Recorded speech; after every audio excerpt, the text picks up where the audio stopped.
I'll demonstrate how to extract IP addresses from Google Sheets, send them to ip2location.io for geolocation data, and finally store the results back in the sheet. Go to your Pabbly dashboard.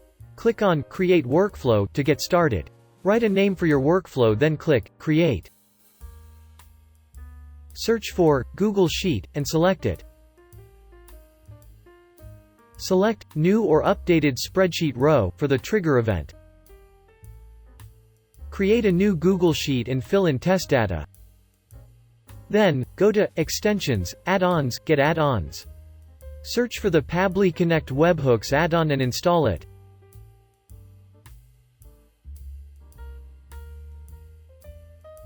Go to Extensions, Pabbly Connect Webhooks, Initial Setup.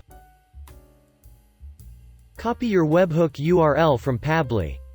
Then, paste the webhook URL here and specify the trigger column. Click Send Test. Now, click Submit and close the dialog box. Go back to your Pabbly. Search for ip2location.io, select Lookup IP address, click on Connect. Key in your API key and click Save.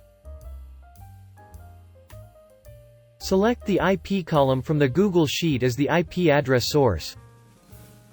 Click Save and send test request.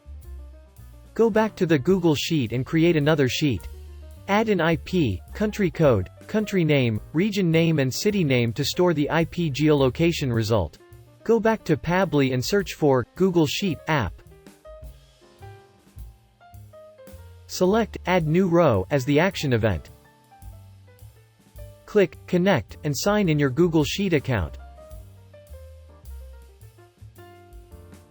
Then, select Sheet 2 and configure the fields to store the results coming from ip2location.io.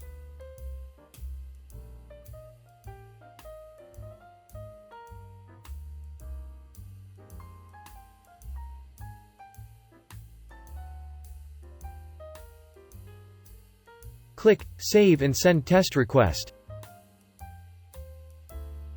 The geolocation results are stored in the Google Sheet. Thanks for watching.